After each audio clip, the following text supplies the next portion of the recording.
house immediately! Richard!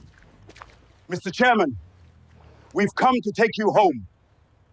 Under the bronze-tinged afternoon sun of Lagos, in front of the grandest mansion in Lekki, a frail old beggar sat pressed against a cold stone wall. His faded clothes were coated with road dust, his plastic sandals worn thin, and the dented aluminum bowl in front of him lay empty occasionally, giving off a weak clinking sound when someone accidentally nudged it while passing by. He kept his head bowed low, as if avoiding the gazes of strangers.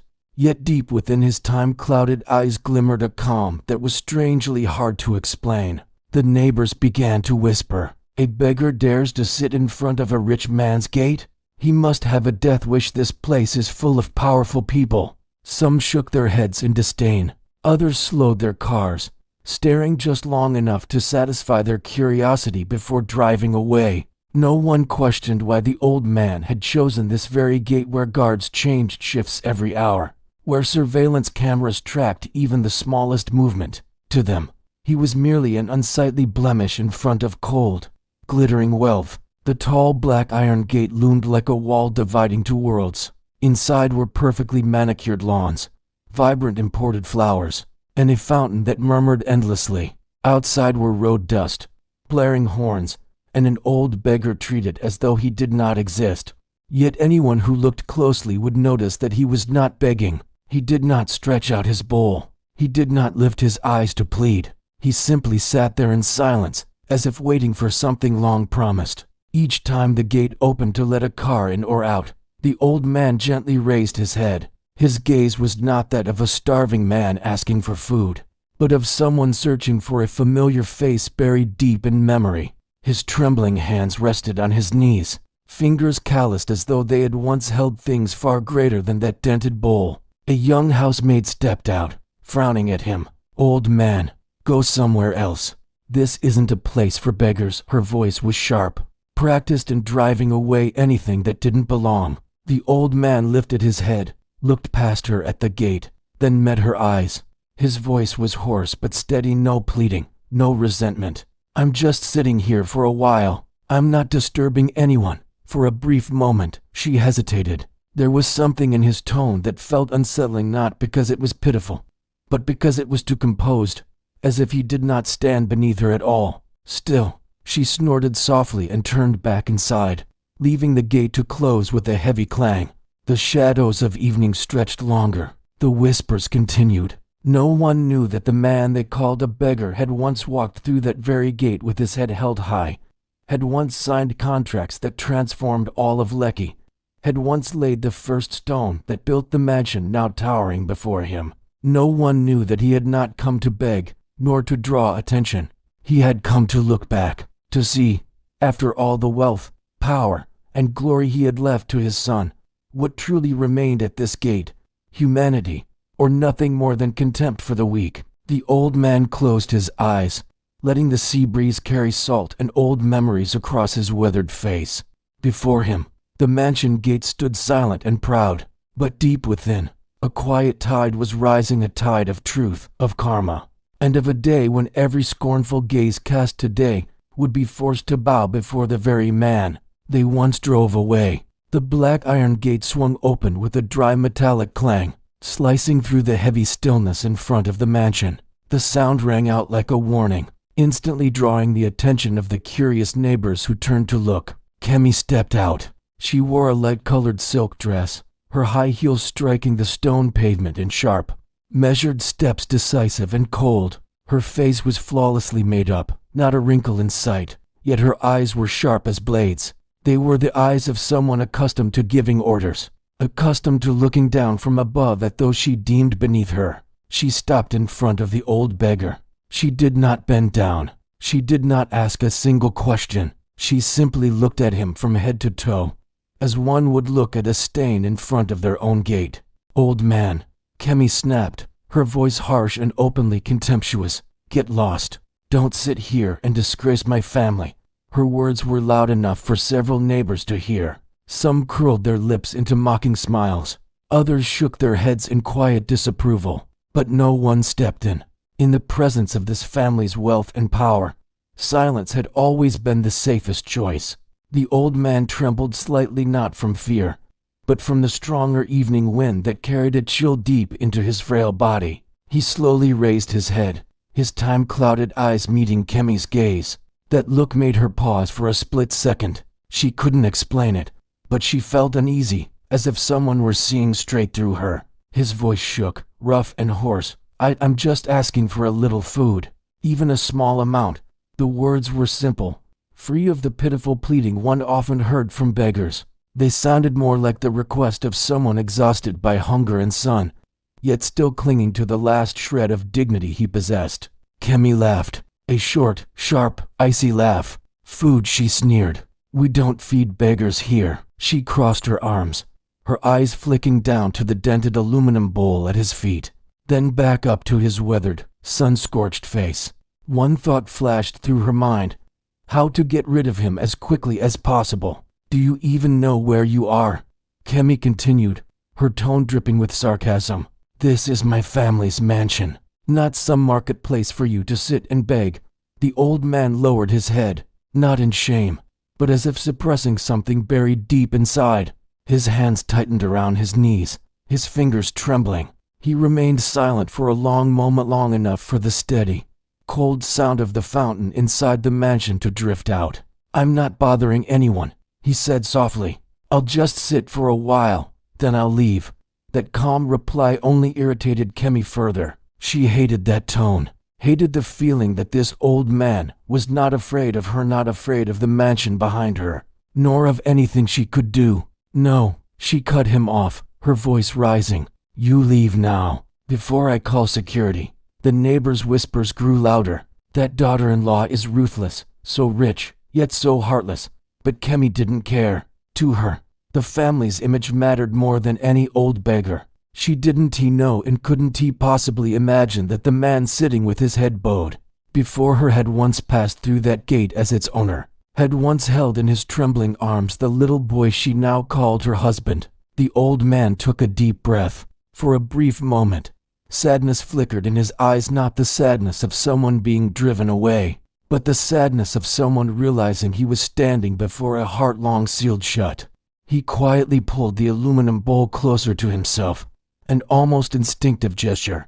No one knew that, at that very moment, the thread of fate between them had tightened more than ever, and that the cruel words spoken today would not disappear into the wind, but would wait in silence, ready to return heavier, sharper, and far more painful. At the moment no one expected, the gate slammed shut behind Kemi with a heavy thud. Only a few minutes later, it swung open again. This time, Kemi stepped out carrying a large plastic basin. Inside were leftovers, clumped cold rice, half-gnawed chicken bones, sour, cooled soup, everything mixed together into a filthy mess. The stench of spoiled food rose sharply, making several onlookers wrinkle their noses. More neighbors began to gather. No one said it out loud, but everyone felt that something was about to happen. Kemi stood upright in front of the old man. Her eyes now held more than contempt. They burned with anger mixed with the twisted satisfaction of someone about to vent their fury on a person who could not fight back. "You want food, don't you?" Kemi's voice rang out, cold and sharp, loud enough for the entire street to hear. "I'll feed you." The old man looked up. His eyes landed on the basin in her hands. For a brief moment, they darkened, not with fear, but with a deep pain that had just been struck. It was not physical pain, but the agony of dignity being trampled in front of a crowd. "I only asked for a little," he murmured, almost a whisper.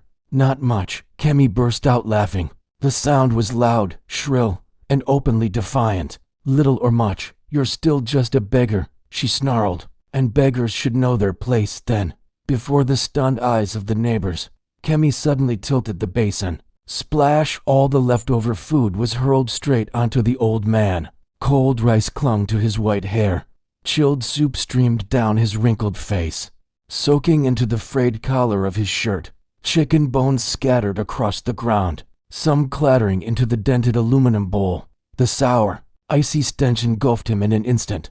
The entire street froze. Some people gasped, some turned away, unable to keep watching. Some clenched their fists yet still did not step forward. Kemi threw the empty basin to the ground. The plastic struck the stone with a harsh, hollow crack. "Get out of here," she screamed. "This is my husband's family home, not a place for you to put on your pathetic act." The old man did not move. For several long seconds, he did not wipe his face. He did not brush off his clothes. He simply stood there, his head bowed very low. Drops of cold soup fell from his hair, dripping one by one onto the stone pavement before the mansion gate. Not a word of complaint, not a word of pleading, not a single act of resistance. That silence, strangely enough, felt heavier than any shout. Slowly, the old man bent down and picked up the aluminum bowl that had been knocked aside. His hands trembled, whether from the cold or from pain long suppressed. No one could tell. He adjusted the handle, then straightened and turned to face the black iron gate. For one brief moment, his eyes passed over Kemi. No anger, no hatred, only a sorrow so deep it seemed bottomless, the look of someone who had already seen the fate awaiting the person standing before him. Then he turned away. Step by step, he walked away from the mansion gate. His back was bent, his figure growing smaller in the fading Lagos afternoon light. Leftover food still clung to his clothes, yet his steps did not falter. The neighbors stood in silence. No one spoke. Only the empty plastic basin lay abandoned in front of the gate, a stain that could not be erased, marking the humiliation that had just taken place. No one knew that from the moment the old man lowered his head and walked away, everything had crossed the line of a mere test. And no one knew that this single act, this cruel splash of leftover food, had quietly signed the judgment Kemi would one day face in the very place she had just shouted was my husband's family home. Later that same afternoon, the sky over Lekki faded into a pale gray, low clouds drifting slowly as if warning of something ominous. The once quiet street suddenly trembled under the roar of powerful engines, decisive, commanding, unmistakable. A convoy of sleek black supercars advanced toward the largest mansion in the area, their metallic bodies reflecting the cold light of the setting sun. The lead car stopped at the gate. The door opened. A man in a gray suit stepped out, tall, broad-shouldered, every movement carrying the calm authority of someone accustomed to standing at the summit of power. His leather shoes touched the stone lightly, yet the air around him seemed to grow heavier. It was Adekinal, the billionaire's only son, heir to the entire dynasty, just returned from a long overseas business trip. He removed his sunglasses, his eyes sweeping over the familiar gate. Everything looked intact, luxurious, untouched, and yet, for reasons he could not explain, his heartbeat slowed, as if some instinct deep within him sensed that something was wrong. Adekinal turned to the head butler waiting nearby. "Where is my father?" His voice was low and clipped. The butler bowed, slightly, hesitating. "Sir, he is not in the house." Adekinal frowned. "Not in the house. My father never goes out without informing someone." His gaze moved around. A few neighbors still lingered across the street, clustered together, their eyes cautious as if waiting for something, or dreading the question they knew would soon be asked. Adekinal stepped closer to the gate. His eyes stopped at a corner of the stone pavement in front of the mansion. There were dried water stains. A few grains of cold rice still clung to the ground, not yet swept away. An empty plastic basin had been pushed against the wall, strangely out of place. A chill ran down his spine. Adekinal turned toward the neighbors, his voice lower but sharper. "What happened here?" No one answered at first. Finally, a middle-aged woman stepped forward. Her voice wavered, each word heavy. "This morning, there was an old beggar." She paused, swallowing hard. "He sat in front of your gate from early on." Adekinal froze. And then, the woman glanced at the gate, then back at Adekinal, her eyes filled with pity and fear. "Your wife, Kemi, came out and chased him away." The air turned solid. Adekinal didn't blink. "Chased him away," he repeated slowly. Another man spoke up, his voice barely above a whisper. "Not just chased him away, she threw leftover food on him, in front of everyone." Adekinal went numb. A deep, dull ringing filled his head, as if all sound around him had been dragged underwater. The image of his father rose sharply in his mind, thin, but always upright, a deep, steady voice, eyes strict, yet full of quiet compassion. "An old beggar," Atakanal whispered, almost soundless. His chest tightened. He remembered clearly. Before leaving on his trip, his father had said something strange. "I want to go out for a while. No security. No one needs to know." At the time, Atakanal had assumed it was merely a whim of an aging man. He had never imagined. He spun back toward the gate, his expression darkening. "Where is Kemi?" No one answered. Atakanal strode inside, each step heavy, as if crushing his own chest. On the cold stone floor, traces of the morning remained silent, yet accusing. For the first time in his life, the man who could silence entire international boardrooms felt his legs begin to tremble. Because if the man humiliated this morning was truly his father, then this gate and this entire mansion would never be the same again. Just 1 hour later, the street in front of the Lecky mansion trembled again, but this time, it was no longer the sound of a single engine. It was the low, steady rumble of an entire convoy of luxury vehicles turning back in. Headlights reflected off the asphalt, making the surrounding windows gleam as if witnessing a silent ritual. The neighbors were stunned. Those who had whispered and gossiped earlier that morning now stood frozen at the roadside.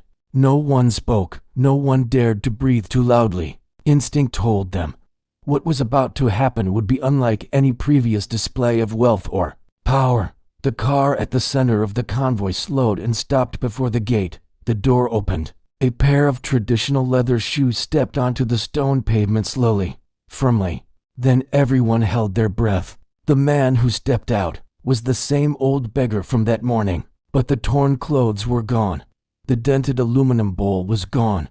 The hunched figure pressed against the stone wall was gone. Before them now stood a man draped in an ivory Nigerian egbada, embroidered with fine gold thread, every detail radiating the authority of an ancient, powerful lineage. His posture was straight, his shoulders broad, his gaze calm and so deep that no one dared to meet it for long. The entire street seemed to freeze. A few neighbors blurted out in panic, Is that him? That's impossible." But no confirmation was needed, because moments later, Atakanal stepped out of the car beside him. He stood close to the man, half a step lower, his head slightly bowed. It was not the posture of a successful businessman, but of a son standing before his father. The mansion gate slowly opened. The guards bowed deeply, their faces paling as recognition struck. No orders were given, yet they all stepped aside at once, clearing a path.